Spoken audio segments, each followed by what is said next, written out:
Amen. Well, Robert L. Dean, we got a big interview for us today. Yes. I'll tell you, this one right here is going to be hotter than fish grease because this young man has been around. He been on a long time. He's ain't so young, but we'll take that. Well, I want to let you know he's been around so long that when you look up gospel music, he in the footnote. They say yes, he has done his thing. We'll give him a little time to basically get his green screen together. So okay, praise the Lord. Now we get that thing. You know how you got to get right because when you have the light skin on, got to get it all blended together. Amen. With the good hair. Yeah, that wavy hair. You know what I'm saying? Kind of got an engine in him. Yeah. Little Indian. It is. Blackfoot. Whip a hole. Yeah.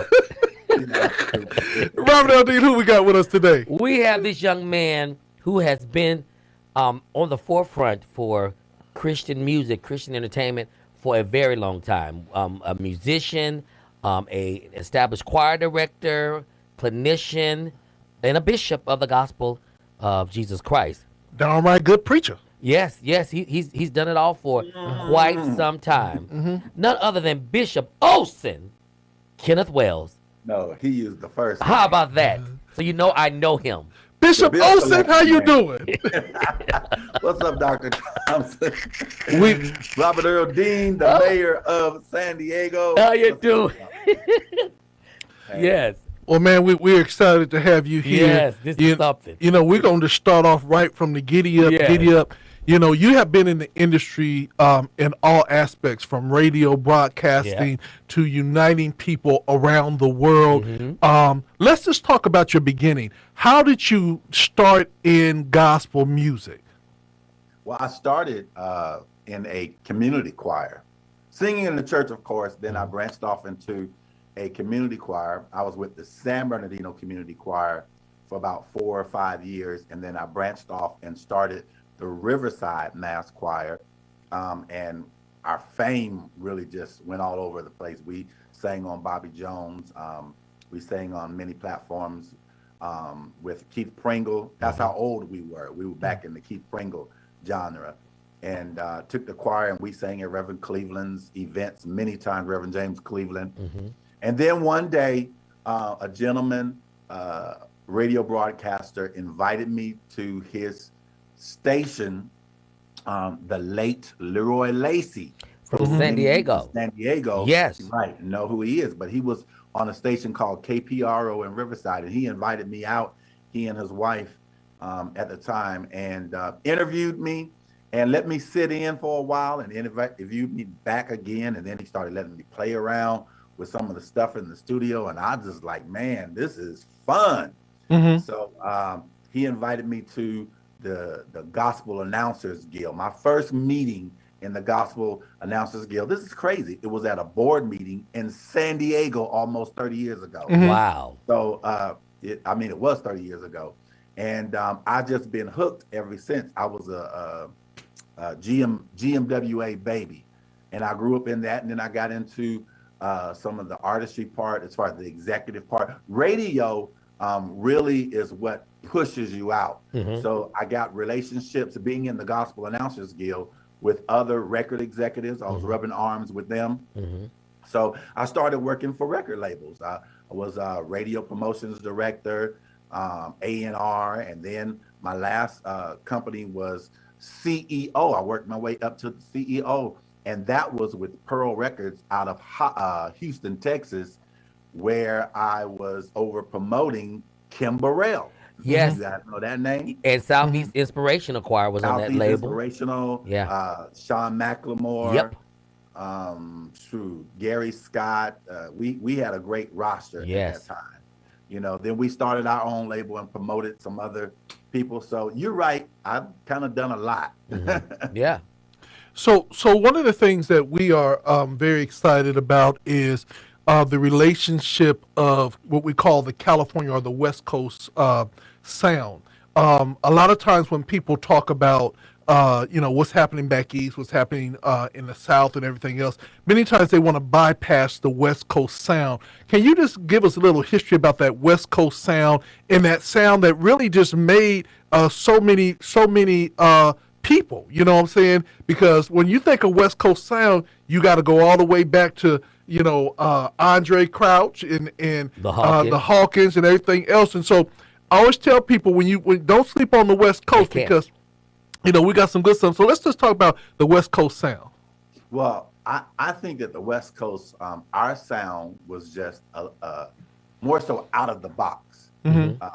East Coast, Southern, they gave you the great traditional, crispy gospel sound, but we were the trendsetters. Andre Crouch, we were the ones that the church would kind of say, I don't know. The Hawkins, we were the ones that were always called out on our sound. So we would kind of go really into quote unquote the secular sound. We weren't afraid to do that. Tone, you all know him as B Slade now. B Slade now. So the West Coast, we weren't afraid to give you quote unquote a Hollywood gospel sound. The Kurt Carr singers were innovative. The Kurt Carr singers, Mary. Yes, innovative. Even our choir sound, the LA Mass Choir, was not like the traditional East Coast sound. No. Now we love the East Coast sound. Right. My favorite choir sound was Thomas Whitfield and the Whitfield Singers. That's still the sound that I like. But they sound Californian. If you listen to them, they sound like they're from California, just like Donald Lawrence, because they're clean and polished like us. Yeah. Well, Donald Lawrence is definitely a protege of the Whitfield Singers. Yes. So California, we just have a unique sound, and I love us. I just wish that California would respond more. And when I say that, I'm talking about our audience. Our artists are well, but we don't get the response that we need to support gospel and to put us at a certain level. I think so let's talk about that. What do you think it is? Because you're already part of doing movements and doing change. What do you think it is about the California region, or even the Western region, that they don't respond to gospel music like South and East? Yeah, well, first of all, they're not hungry for it. They like it, but they don't love it. And I'll say it like this. I was in Little Rock one time, and this guy, they had 24-hour gospel, and I was shocked to see that they had it in the magnitude that they had. Numerous ones. And the guy that was driving me around, he said, look, if we didn't have our gospel music, he said, I would just die. I would be no good. California ain't like that. There you go. That's one of the main reasons. Even the pastors don't push gospel music. We know even most of our radio stations on the East Coast are owned by bishops and pastors. Yes, sir. And you don't see the pastors out here because most of the pastors are into building their own kingdoms. Right. They're not investing any money in gospel music. The church has to support gospel music. And on the West Coast, we can live with it or we can live without it. Because we have so many other things to get involved in. You have amusement parks. They don't have many of those back east and back south. We have beaches. Yeah. And another thing is, as far as us not being excited, even about tours and all that kind of stuff, the tours, they do better on the East Coast. That's because we're not starstruck either. No. You got people that are sitting in churches with Stevie Wonder and Angela Bassett and all these people, and then you trying to bring a Kurt Franklin. They don't care nothing about that because they sitting across from real quote unquote stars. That's true. And it's okay. We know that it's about gospel music and it's about Jesus, but it's okay to have a fan or be a fan of these people, and we go and support their music. The tickets for gospel music is still $10 after 30 years. The average gospel concert that we have is $10. And for secular, we'll pay $300 to sit up in the balcony. Yes, that's true. We have no value to gospel music. One person, Taylor Swift or who's the top, Nicki Minaj. I don't know, Cardi B and all these people. One person can pack out a 20,000 arena. But in gospel, you got to have 15 artists Right. on there to sell a $25 ticket. What's wrong with that picture? Now Yeah. go somewhere else though. Go to even Little Arkansas because I live there. Go to St. Louis. Go to Detroit. Those places pack out gospel concerts. Atlanta. Absolutely. Absolutely. Let, Absolutely. let me ask you this question. What for us that are in the gospel music industry, the artists and the promoters, what would you recommend that we need to do to change that narrative? Now, I will personally say that I think one of the biggest problems with a lot of tours that come to the West Coast is they always want to go to the big city and they go past the little city. But the little cities are where your super fans are at. Yeah, and that's true. But the little cities, first of all, start giving concerts of excellence to show people that you're going to give a good show. True. And don't be afraid. When you become a promoter, you have to do things in excellence. You have to invest in your shows. Okay, you have to have good sound. We can't have concerts and selling tickets and then got to raise money and all that kind of stuff. People are tired of that, you know. So you have to give a good show so that people will want to come back again. So start off doing your local people, make celebrities out of them, okay? Build your clientele, build your audience, and then you can reach out to start bringing the John P. Keys and go up to your A artists, okay? But you got to start building. You got to start somewhere. That's true. And unfortunately, California, we are behind. You know, and just like you said, Dr. Thomas, we got San Diego, we got the Inland Empire, we got LA, we have Bakersfield. All these people would love to, but for me, I would never bring anybody until to the Inland Empire until I know for sure that my people are going to show up. So when I see them showing up for local musicals first, then I'll invest in bringing in concerts. But to the promoter who says that the Lord told me to bring Kirk Franklin and Mary Mary, the Lord ain't told you nothing because we don't have that kind of audience yet. Right. You know, and as great as Mary Mary is, LA don't even give them the love that they should have. But you know what? When we go other places, people gravitate and have fits, even for the local like artists from San Diego or Riverside. Yeah. People go crazy over us. Yeah, and I think one of the things that you said was very crucial is that the availability of the music. Like we have several mega churches in our city. And so yesterday we interviewed Israel Houghton, and we know that at least once or twice a year he's going to be at this mega church for free. And now that messes us up, right? Exactly. That's what I'm saying. Yeah. And that messes us up. For those of you who don't know what we're talking about, because it's still a market for us. So if people, West Angeles messes us up. Yeah. You know, they keep having all these great artists for free. So Black people's mentality is that anything that pertains to church should be free. Correct. So they'll have no value in paying for a concert when I know you're not going to get any of the West Angeles people to go to a ticketed concert because they've seen everybody for free. Yeah. So that's thousands of people that we won't get in our audience. So but the Powerhouse Israel is going for free, you'll never get those people to come and watch him in a ticketed concert. Let me ask you a question. When have you seen Mary J. Blige just stop? Well, who's the top artist? Because I'm so dated when it comes to secular people. Well, Beyonce. Yeah. When have you seen Beyonce just say, well, I'm going to show up and do a free concert? Yeah. She ain't going to do it. They'll do a benefit. Do free concerts, and even their benefit concerts has sponsorship. You got to pay to get in those because people are trying to raise money for a benefit. Correct. So let me ask you a question. Do you think that the hardship is because I know a lot of pastors that they will bring a Mary Mary in or someone in and pay their going rate because they know that if they do that, they're building their congregation because their congregation's going to say, look, at our church, we got X, Y, and Z. So have the churches basically become the promoters, and that's why promoters cannot do what they do. And you hit it. You know, the churches are a venue, okay? And those churches that can't afford it, I can't knock that. You know, I can't tell you what you want to, what, you know, you're trying to build your brand, and it does help the church, but it does not help our economy as far as our gospel economy. It doesn't.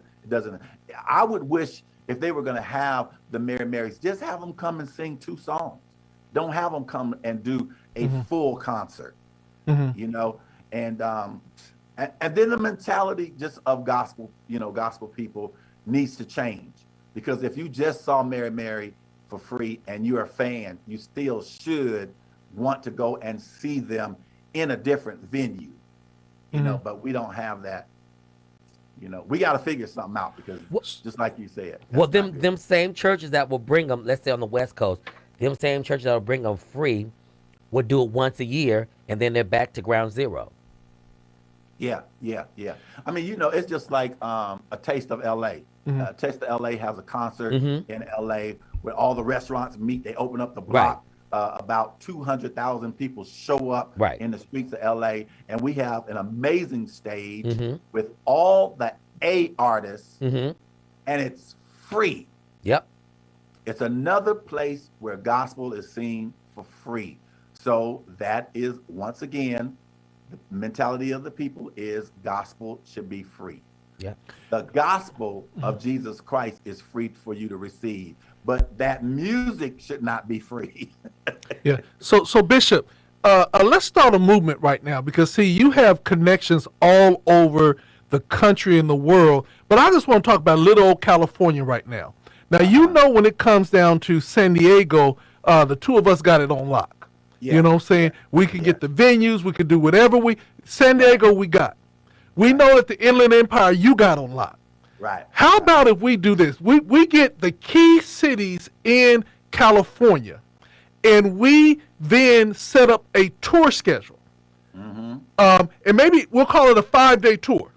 And everybody will have their location, everybody will promote, and every artist that gets selected will invest in the tour. And we do this every quarter, launching either new artists or established artists, and giving people an opportunity to see them. I think that if we begin to pull our resources together, not only will we eat, but we will begin to change the atmosphere, because we're coming in with excellence, and we can say there are 5 cities, there are 10 cities that will come in with excellence every time, because there's an organization that is putting together, like this organization that you just started. Right. And thanks for giving me that door opening.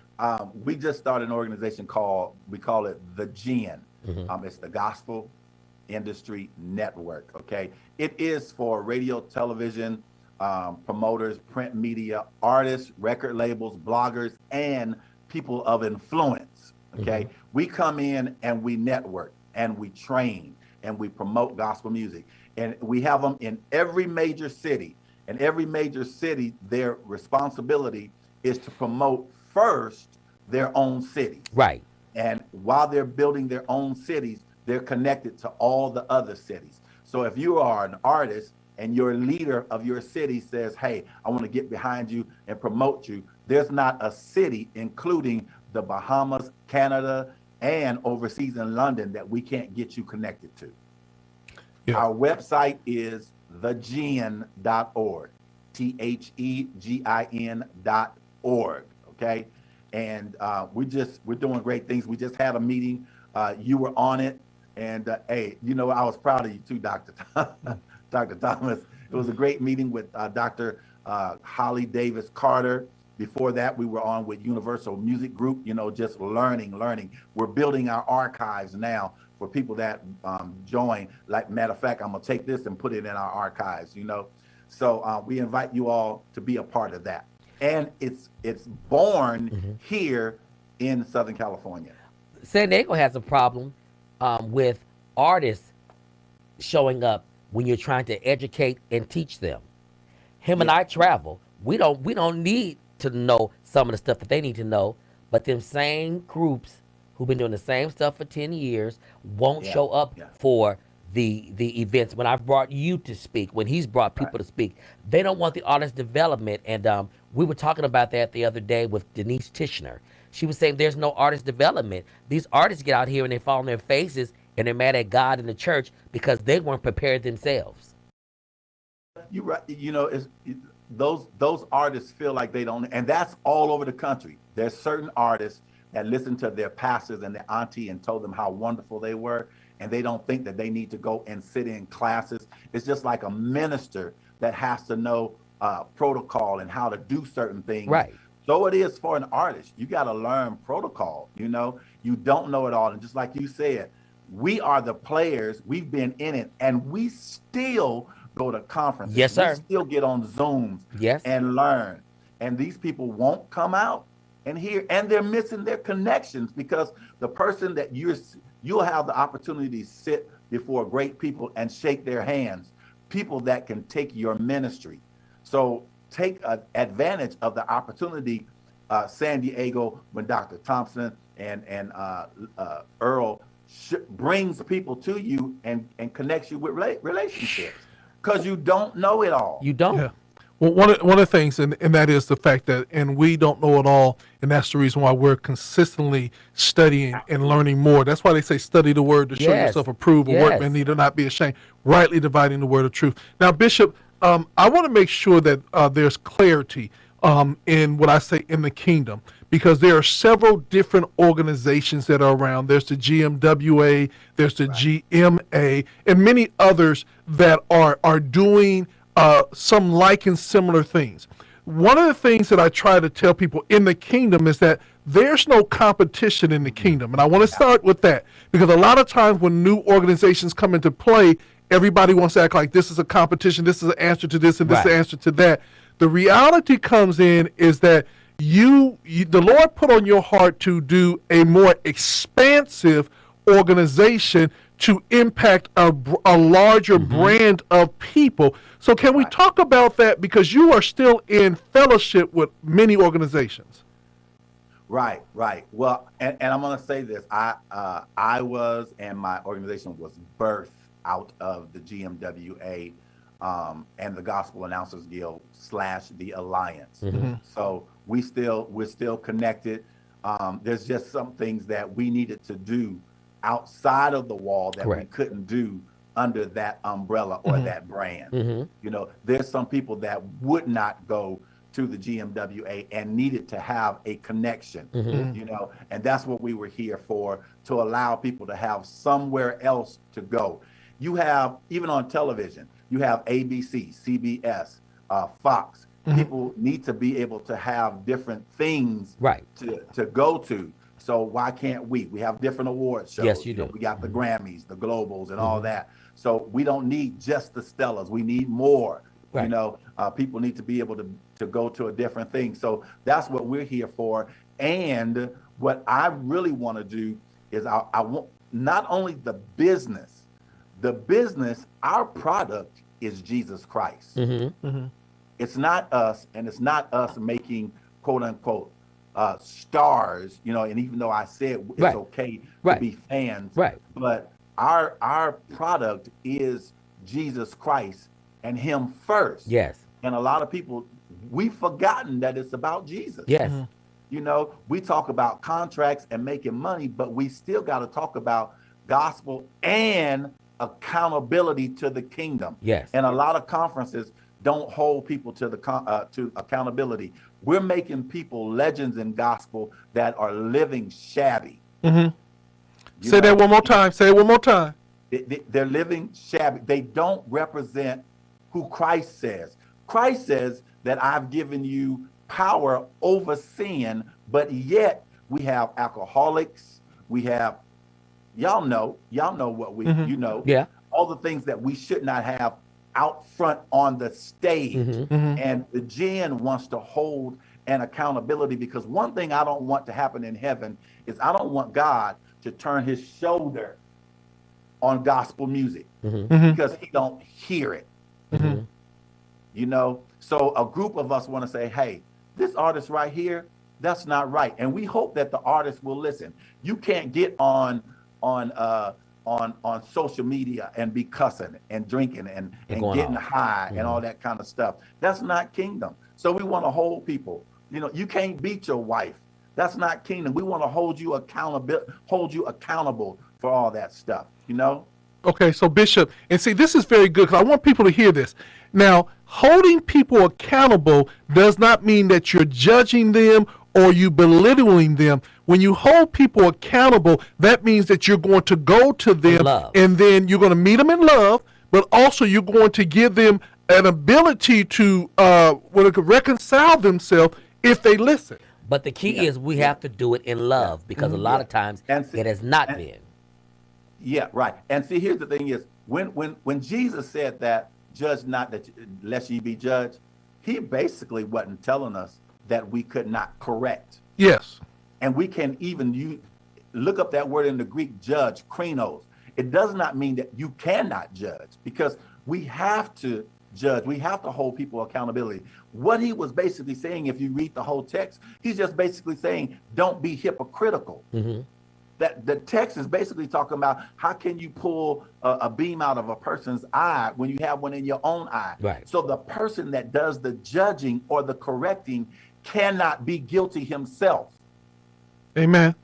So that's basically all we're saying. And that's why you have seen no judgment on the gospel, because most of the people that we have on the top, they are messed themselves. They ain't going to say nothing because they doing it too. And it's not a self-righteous thing. Any judgment that I do is because I want to see you be right before God. Mm-hmm. And on our other counterparts' side, because they've had scandals and stuff too, how do we bridge that side and gospel together? Because I'm telling you, we were talking about it yesterday. None of those preachers can tell me anything from the stuff I've seen them do lately with this discrimination and police brutality and stuff. Am I supposed to show a paper too like that? Right. You know, it's not, you know, it's okay. And I want to say Jackie Patello of the Double Ward, she's done a great job in bringing the African-American and the white churches together, and the artists. She's done a great thing. But it's okay that we're not together when it comes to gospel music, because it is a different genre. Right. It's a different preference.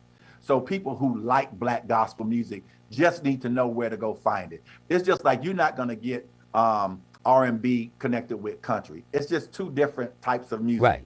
Two different kinds of stations, but they're all in entertainment and they respect each other. Right. We're all in the body of Christ. Right. We need each other at the end of the day. But when it comes to our music, we are segregated, and it's okay because it's a sound and a preference of music. That was good. So Bishop, I want to just ask, you know, you've been in radio for many, many years. I want to get down to this whole payola thing. Come on, Holy Ghost. And how is it that we in black gospel still have someone that is not black controlling the charts, and how are they effectively doing that, and why are they effectively doing and that? And why we're allowing them to. Exactly. In our music. Yeah. And that's the truth. I mean, that's it. Why are we allowing them to? Mm-hmm. Why is the big five, which, you know, who they are, you know, Universal and Warner and Sony. They run the industry. And it's because we sell out. Come on. Okay.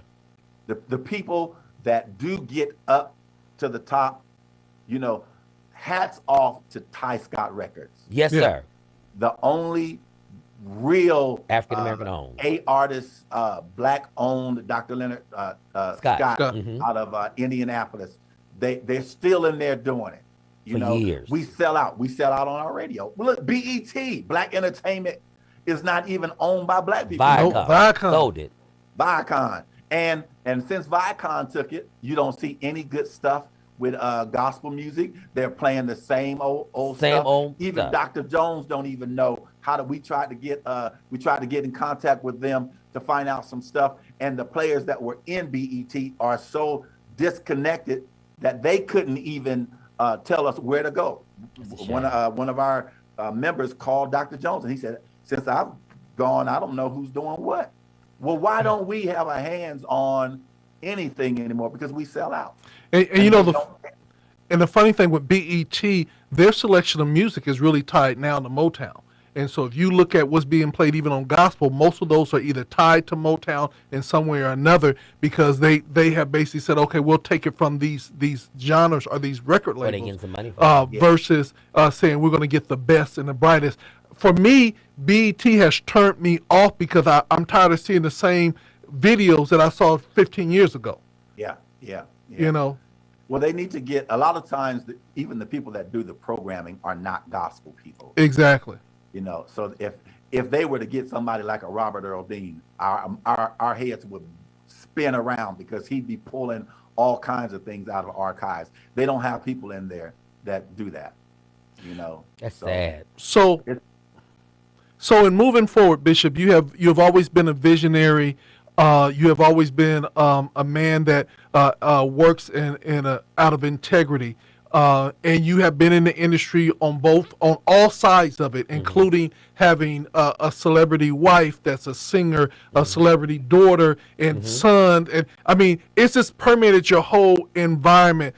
Tell us next steps. What should we do? I know the first step is join the gin. I got that one. You know, and we're gonna go there to the gin. That's THEGIN.org, right? right, And right. you go there and you can join, become a member, and then you get connected to a power source. That's number one. What's our next steps that we need to do? I mean, I guess that's just get involved, you know, and help spread the word out, you know. Just like right now, we're trying to help Holly get the Clark sisters, you know, to get the award in the Image Awards, yeah. NAACP. So Image just Award. get in and become a worker and especially if you are a gospel music lover, Period. there is space for you to do work. You can be an influencer and we will train you how to do it, you know, and be a part of gospel music. So help us, you know, push gospel music. Now I want to say this, we do have a GN channel on YouTube where we're going to be promoting artists. Just go to the Gospel Industry Network on YouTube, and you can even submit music to me.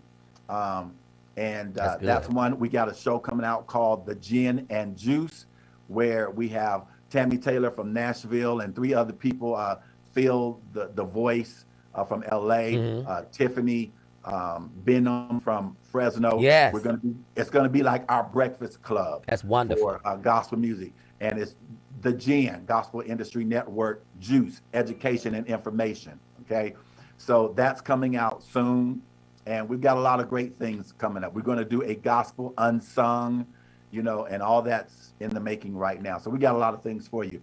And also, can I just put a little plug in for myself? You know, if you all would get my book. I have it. You got it? Okay. I have an amazing book for couples. Not only couples, some people that aren't even married just said it's a great book on the process of healing. Right. It is the process of healing from infidelity. I wrote this book. It's amazing. It's called When Perfect Is Not. And that's what I'm doing right now, is promoting this book to help couples, because I want to see couples win. I don't want people to go through the experience that I've gone through, you know, and that my wife has gone through. We want to share our story, and we want you all to win. It's available on Amazon, Books A Million, all those places. And Bishop, you need to hear about this new movement's coming up. It's called the IGAM, Independent Gospel Artists Music Matters. It was started from us, and we wanted to focus on independent artists because there's people that hit and miss, but they need to be taught and have support. And so our whole movement is meant to support each other. If we buy each other's project, you'll sell. Oh, wow.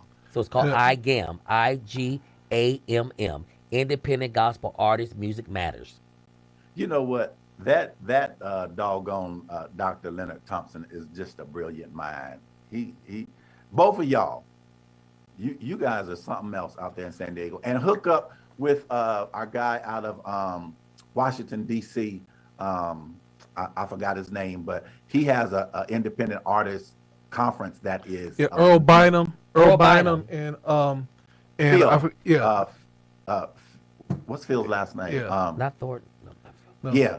But anyway, Yeah. they got some great things. So if you all connect with them, it would be really powerful. We're just seeing it, and our program director just chimed in. She said, "I read the book by Bishop Wells. It's She amazing." loves to read. And so she said I know that she had gotten it and she wanted to read it, but she said I read it and it's amazing. So I'm gonna thank you. Is your program director your honey? Yes, and I want to thank you because we happy and thriving in Jesus. How many Amen. years? 25? 25 plus years. Yeah. Hallelujah. Ooh, you don't hear that much. Yeah. You don't hear that much. Now, And she's an artist. Thank you, woman of God. now my last thing, and I know that this is kind of personal, but I would be remiss if I didn't do this. There is a light in your life besides your wife, and I've been seeing you take pictures with this little guy. Can you just shout out to your little guys? Would that happen to be my one and only Blaze? Yes. Look, Blaze is gonna be somebody. He just had a little part in a movie called Blitz. Y'all seen that with Oren Wilson? They flashed a picture of Blaze. He was his son when he was in his youth. Okay. And they wanted a little curly head boy, and Blaze got that part. He got to go to Hollywood. He had a dressing room and all that kind of stuff. So we're so proud of him. He's doing his thing. Well, he got it from his mother. Let's talk about your children for a bit. Yeah, Aniko, Howard Wells. Well, first of all, let's stop there. How in the world y'all name your child Aniko? Where'd that come from? My wife and somebody. Because it took me a minute to even what's your baby's name? I was like, Ani something. I can't Pronounce it. Yeah, but Aniko is beautiful. I'm just so proud of her. And I have Aniko and 3 sons. And out of my 3 sons, I was thinking that somebody gonna be my successor for the church, and it ain't the boys. Mm-hmm. So it looked like it's gonna be the evangelist Aniko. She looked like she's gonna be my successor for my church. She can do it. She's a fireball. She can do it. God. She can do it. Well, I thank God that she married somebody that you like, because I saw y'all doing church together at the house, and he was just right there with her. I said, look at Bishop. He done got everything going. Hey, man, don't mess with my son-in-law. I love my son-in-law. My son-in-law is the best, and I like how we say son in love, because I love him. Mm-hmm. I love him because he's great. He's awesome. He's a visionary. He's good to my my daughter, and he loves my daughter. He's a great father. Mm-hmm. He's just the epitome of a son in love. Brandon Howard, love you. Yeah. Well, and don't forget Onyx and Ryder, the newer ones. Yeah. Onyx is Kenny's son, and then Ryder. I keep telling Aniko, you naming these kids things, and every time you speak it, because Ryder is buck wild. Mm-hmm. He is a rider for real. Mm-hmm. Daring, and Blaze is fast and smart. So it's kind of like, you name them that. Every time you speak their name, you're speaking what they'll be. That's Aniko. Aniko got 2 now? Uh-huh. Yeah, Ryder is hers. Yeah. What? Mm-hmm. It's like, tell Aniko, we say she got a little Indian in her that said, whatever you feel, you name your child. Right. Ryder. But this is amazing, because I've known Bishop and Siobhan since I was 15. I'm 52 years old. Yeah, that's a long relationship. I've known them that long. Yeah. Well, you know what? We love San Diego. San Diego is one of the greatest cities in America. And I'm always telling people, y'all need to come to San Diego. Everybody says that. You guys are amazing down there. When I drive just 90 minutes from the Inland Empire, I actually feel like I'm in another world. Amen. Well, Bishop, I'm going to pull one of these old ones out on you because I found it, and it says, Reverend Kenny Wells in the Riverside Mass Choir. The song is called We Need Him, right here on GOD Radio 1. How can we follow him, though? Well, we already got that. We done did the gin and everything. We got on social media. Okay, so we want to do it again? Okay, I had that great lineup, and you see how I did it? I'm still excited. Okay, so tell us how we can follow you. My Facebook, if you're in the Inland Empire, if you're in Southern California, it's Bishop Ken Wells. Mm-hmm. If you are in the industry, it's DJ Kenneth Wells. And then my email is bishopkenwells@yahoo. And I do respond to my emails. Yeah. Amen. Now you ready? You gonna introduce it this time? Cause I No, had you do it. I'm gonna do it this time. Let's stick Okay. to the script. Ladies and gentlemen, I want to let you know that we got a hot one for you today. This is a throwback when he had curly black hair with the beard. He's still looking and got his pretty wife on his side. And, I'm looking at the back like, who is that and who is that? But this is almost 25 years old. Yes. This is Bishop Ken Wells in the Riverside Soccer Mass Community Choir. Choir, yes. And this is called We Need Him right here on GOD Radio 1. .com.